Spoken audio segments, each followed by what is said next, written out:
Bonjour à chacun et chacune, que le Seigneur vous encourage et nous permette de nous préparer aussi à célébrer Pâques.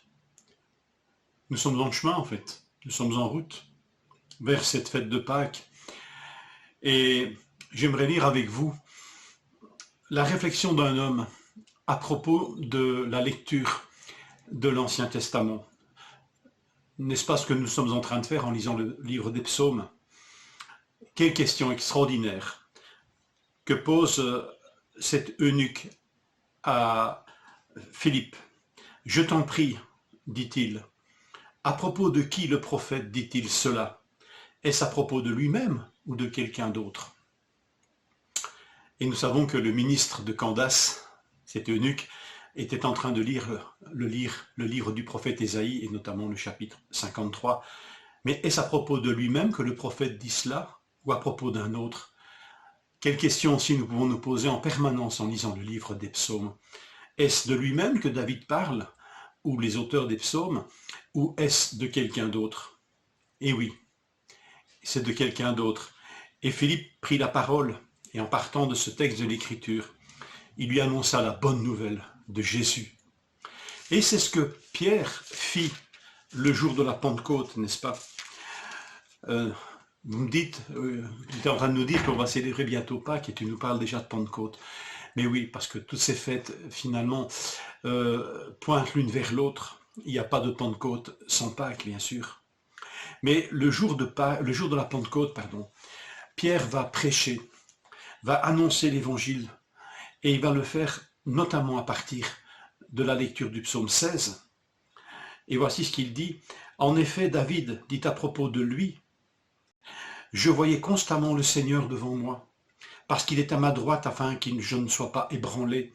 C'est pourquoi mon cœur est dans la joie et ma langue dans l'allégresse. Même mon corps reposera avec espérance, car tu n'abandonneras pas mon âme au séjour des morts. Tu ne permettras pas que ton sein connaisse la décomposition.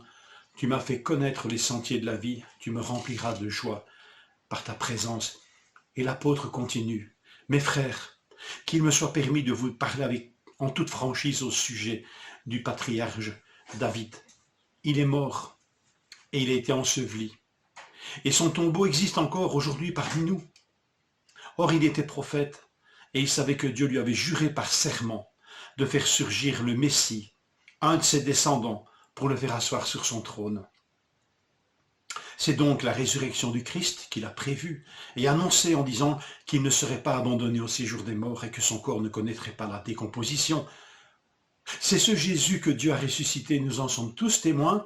Élevé à la droite de Dieu, il a reçu du Père le Saint-Esprit qui avait été promis et il l'a déversé, comme vous le voyez et l'entendez maintenant. David en effet n'est pas monté au ciel, mais il dit lui-même, le Seigneur a dit à mon Seigneur, assieds-toi à ma droite, jusqu'à ce que j'ai fait de tes ennemis ton marchepied. Et là, David cite le psaume 110, que toute la communauté d'Israël sache donc avec certitude que Dieu a fait Seigneur et Messie, ce Jésus que vous avez crucifié. Quel rappel, n'est-ce pas? Quand les premiers chrétiens persévéraient dans l'écriture, en fait, quelle était cette écriture? Eh bien, l'Ancien Testament, et notamment le livre des psaumes.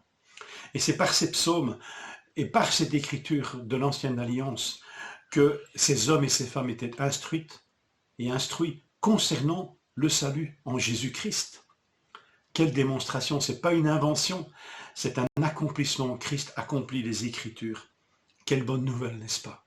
Lisons ces psaumes dans cette même attitude, avec cette simple question de ce frère dans la foi qui nous précède depuis des siècles et qui dit « Mais de qui parle le prophète? Est-ce que c'est de lui ou de quelqu'un d'autre ?» Emboîtons le pas avec Pierre. Oui, c'est de quelqu'un d'autre, de celui qui est maintenant venu et qui reviendra, Jésus-Christ, le Fils de Dieu, qui est mort pour nos péchés et ressuscité pour nous justifier, pour nous amener auprès du Père. Voilà, quand vous lisez ce livre des Actes au chapitre 2, vous voyez cet enseignement à partir d'un psaume que nous avons lu la semaine passée. Et oui, il est question d'un roi qui régnera sur le trône de David. C'est la lecture d'aujourd'hui. Vous remarquerez que le psaume 20 et 21 vous parlent du roi. Mais le roi parle d'un roi aussi qui le dépasse et qui est supérieur à lui. Lisons ces choses avec reconnaissance. Et j'aimerais terminer en vous disant combien c'est une bénédiction que d'agir comme l'apôtre nous exhorte de le faire. Écoutez bien ce qu'il va nous dire. Que la parole de Christ habite en vous dans toute sa richesse.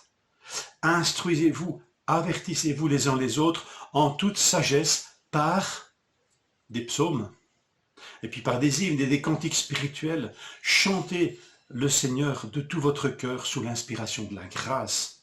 Et quoi que vous fassiez, en parole ou en acte, faites tout au nom du Seigneur Jésus-Christ, en exprimant par lui votre reconnaissance à Dieu le Père.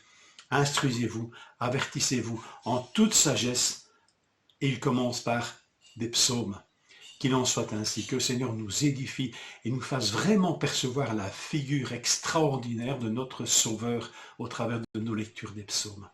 Que le Seigneur vous bénisse et vous encourage. Je vous souhaite une bonne journée en sa présence.